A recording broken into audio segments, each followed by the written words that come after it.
Un diwrnod, yna Sais bach o Lundain wedi cael llond bol ar weithio efo'r banciau ac efo'r stockbroker, a mi benderfynodd o bys o'n symud i fyny i'r Alban, i'r Highlands, i rhywle diarfod a thawel. Oedd o wedi laru ar y bywyd yna. Ac felly dyma fo yn prynu bwthyn bach gwyn galchog ymhen rhyw ddyffryn bach anghysbell.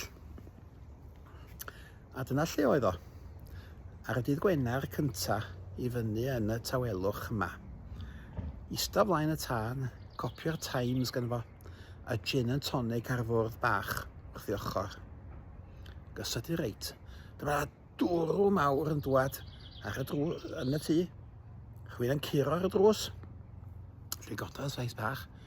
Meddwl pwy ar wyneb y ddeiaf fysa yma adag yma o'r nos. Agor y drws.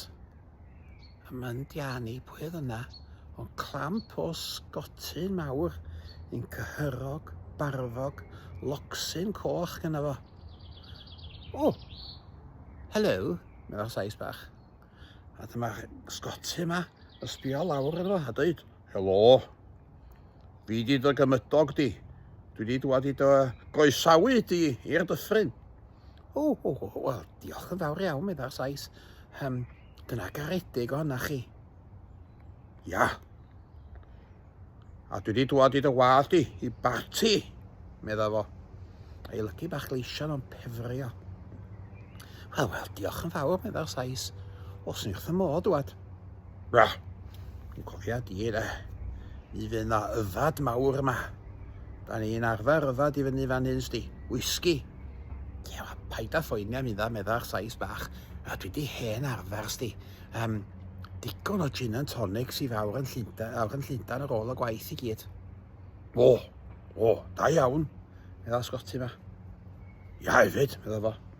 Cofia di, mae'r cwffio medru bod reit arw yma hefyd. Ia, paid â phoeni am hynna sti.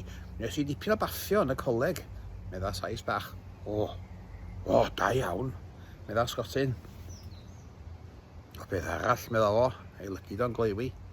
Mae'r secs yn medru bod yn eitha gwyll hefyd, sti. Tiwcs, hanol dwi'n dwad o Lundain. Dwi di arfer o math yma bethau.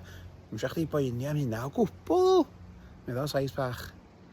O, da iawn, meddwl Sgotyn. A troi gefn. O, hanner munud, meddwl Sais bach. Be ddylwn ni wisgo? Tiwcs, meddwl Sgotyn.